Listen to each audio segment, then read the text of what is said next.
नमस्कार दोस्तों। आज एग्जाम टिप्स चैनल पर आप सभी का स्वागत है। जैसा कि आपको मालूम है कि इस चैनल पर भी अब एजुकेशनल वीडियो आने वाला है जो आपके भविष्य को बदल सकता है। जैसा कि आज हम आपके लिए एक टॉपिक लेकर के आए हैं जिनका नाम है सेल्स यानी कोशिका। जैसा कि हम सभी को मालूम है कि जीवन की रचनात्मक और क्रियात्मक इकाई को सेल्स कहते हैं। यानी दुनिया में जितने भी जीव हैं सभी जीव सेल्स के बने हैं।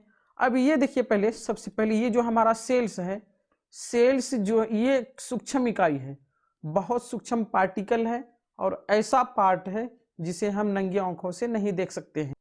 इन्हें दिखने के लिए माइक्रोस्कोप की आवश्यकताएं होती है। विदाउट माइक्रोस्कोप के हम इसका अध्ययन भी नहीं कर पाएंगे। अब देखो, ये जो सेल्स होता है इनके अंदर में क्या होता है इनके बारे में जान लो। ये सेल्स की तो किसका होता है? प्रोटोप्लाज्म। ये समझ लो कि प्रोटोप्लाज्म का बना होता है। प्रोटोप्लाज्म का बना होता है। अब देखो, ये जो प्रोटोप्लाज्म है, ये प्रोटोप्लाज्म के अंदर में क्या होता है? तो इसमें जो होता है कि केमिकल एलिमेंट्स होता है। पहले इसको नोट कर लीजिए, केमिकल एलिमेंट्स एलिमेंट्स होता है। अब देखो, केमिकल एलिमेंट्स का क्या होता है? संयोजन कर बना होता है। ये संयोजन कर बना होता है। संयोजन करके क्या बनता है? अकार्बनिक यौगिक बनता है। अब देखो, यहां पर क्या बनेगा? अकार्बनिक यौगिक बनेगा यहां पर।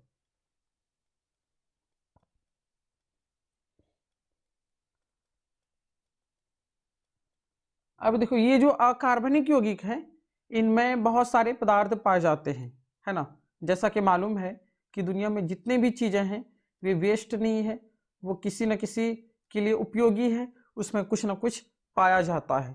जैसा कि आपको मालूम है कि अकार्बनिक पदार्थ जो है इसमें प्रोटीन होता है। इसमें प्रोटीन होता है और फैट होता है, कार्बोहाइड्रेट होता है,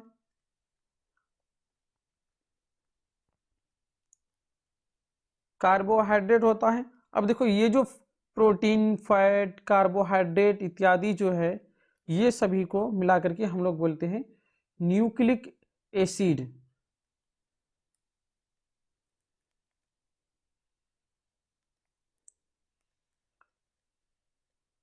न्यूक्लिक एसिड हम लोग इसको बोलेंगे। अब देखो, ये जो न्यूक्लिक एसिड है किसको बोलेंगे? यानी प्रोटीन, फैट, कार्बोहाइड्रेट जो कार्बोहाइड्रेट्स होगा, प्रोटीन, फैट, कार्बोहाइड्रेट्स होगा, इसको हम लोग न्यूक्लिक एसिड बोलेंगे। अब ये सभी जो है यानी सेल्स में ये सभी जो पाए जाते हैं ये सभी को हम लोग क्या कहते हैं? सेलेक्टिव परमिएबल प्लाज्मा मेम्ब्रेन भी कहते हैं। मतलब क्या है कि सिलेक्टिव परमिएबल प्लाज्मा मेम्ब्रेन से घिरा होता है सेल्स, इसलिए हम लोग सिलेक्टिव परमिएबल प्लाज्मा मेम्ब्रेन कहते हैं। यानी सिलेक्टिव परमिएबल प्लाज्मा मेम्ब्रेन कहते हैं हम लोग। यानी हिंदी में होता है चयनात्मक झिल्ली होता है। अब देखो, यहाँ तक जानकारी प्राप्त कर चुके हैं। अब जो ये सेल्स होगा, जैसा कि आप सभी को मालूम है कि बहुत सारे पार्टिकल मिलकर के क्या बनता है? ईंट का निर्माण होता है। तो ईंट का जो निर्माण होता है हम लोग इस तरह बहुत सारे ईंट को आपस में जोड़ते हैं। बहुत सारे ईंट को जोड़ करके हम लोग वाल बनाते हैं। तो वाल को देखो, कई सारा वाल मिलकर के क्या होता है? तब घर का निर्माण होता है। जैसे कि मान लो कि ये पार्टिकल से वाल का निर्माण हो गया, इस तरह वाल का बहुत सारे वाल का निर्माण होगा। बहुत सारे वाल का निर्माण से क्या होगा? तो हम लोग घर का निर्माण कर सकते हैं, हाउस का निर्माण कर सकते हैं। तो उसी तरह इसमें देखिए कि मानव जो बना होता है यानी कोई भी जीव बना होता है तो उसको बनने के लिए सेल्स की आवश्यकता होगी। अब देखो, सेल्स जो है ना विभिन्न ये प्रकार के होते हैं। अलग अलग जीवों में अलग अलग सेल्स होता है। अब देखो, बहुत सारे सेल्स मिलकर के यानी सेल्स के समूह को हम लोग क्या बोलेंगे?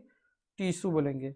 अब देखो, टीशू अगर कह दिया आपको कि टीशू क्या है, ये सेल्स का एक समूह है। अब टीशू मिलकर के यहाँ पर निर्माण होता है ऑर्गेन का। तो अब देखो, ये जो ऑर्गेन है, बहुत सारे ऑर्गेन मिलकर के ऑर्गेन एल बनता है। ऑर्गेनेल बनता है। अब ये सभी ऑर्गेनेल मिलकर के और ऑर्गेनिज्म का निर्माण होता है, ऑर्गेनिज्म का निर्माण होता है। यानी इसको हम लोग बोलते हैं जीव बोलते हैं या लाइव थिंग्स बोल सकते हैं। जिस तरह यहाँ पर देखिए एक एक ईंट जुड़ करके, एक एक ईंट जुड़ करके क्या होगा, एक संपूर्ण वाल का वाल तैयार होगा, और बहुत सारे वाल मिल करके इस तरह हाउस का निर्माण होगा। उसी तरह ये जो सेल्स है, सेल्स मिल करके, सेल्स के समूह को हम लोग टिश्यू बोलेंगे। अभी टिश्यू के समूह को हम लोग ऑर्गेन बोलेंगे, ऑर्गेन के समूह को हम लोग ऑर्गेनेल बोलेंगे, ऑर्गेनेल के समूह को हम लोग ऑर्गेनिज्म बोलते हैं। तो इस प्रकार हम लोग सेल्स के बारे में जानकारी प्राप्त कर सकते हैं। अब देखिए सबसे बड़ा सेल और सबसे छोटा सेल के बारे में थोड़ा सा जान लीजिए। देखो कोशिका अलग अलग तरह के होते हैं। जैसे कि सबसे बड़ा जो कोशिका होता है ये सबसे जो छोटा कोशिका होता है वो छोटा कोशिका वो 0.1 माइक्रोन का होता है। सबसे छोटा कोशिका यानी बोल सकते हैं आप उसको स्मॉल सेल्स। तो स्मॉल सेल्स जो होता है 0.1 माइक्रोन का होता है, 1 माइक्रोन मीटर का होता है। 1 माइक्रोन का यह सिंपल बोल सकते हैं, मीटर अगर नहीं लगाएंगे तो। देखो अब जो 1 माइक्रोन का होता है, ये जो 1 माइक्रोन का कोशिकाएं जो होगा ये किस में होगा, प्लूरोनीमोनिया में होगा। यहाँ पर नोट कर दीजिए, प्लूरोनीमोनिया में होगा, सबसे छोटा कोशिका होगा। अब देखो कोशिकाएं जो है ये मोर देन जो है ना, इसका आकार हो सकता है 170 इंटू 135 mm तक ये हो सकता है कोशिकाएं। अब देखो सबसे बड़ा जो कोशिका होता है, यानी आप इसको बोल सकते हैं बिग सेल भी बोल सकते हैं। जैसे कि शतुरमुर्ग का जो अंडा होता है, शतुरमुर्ग का कोशिका होता है वो सबसे बड़ा कोशिका है, आप ये भी बोल सकते हैं। अब देखो सबसे बड़ा जो कोशिका होता है ये 1 माइक्रोन से होकर के 10 माइक्रोन मीटर तक होता है। जैसा कि मालूम है कि मानव तंत्रिका तंत्र सबसे बड़ी कोशिका है। तो ये हमारा जो नर्वस सिस्टम है,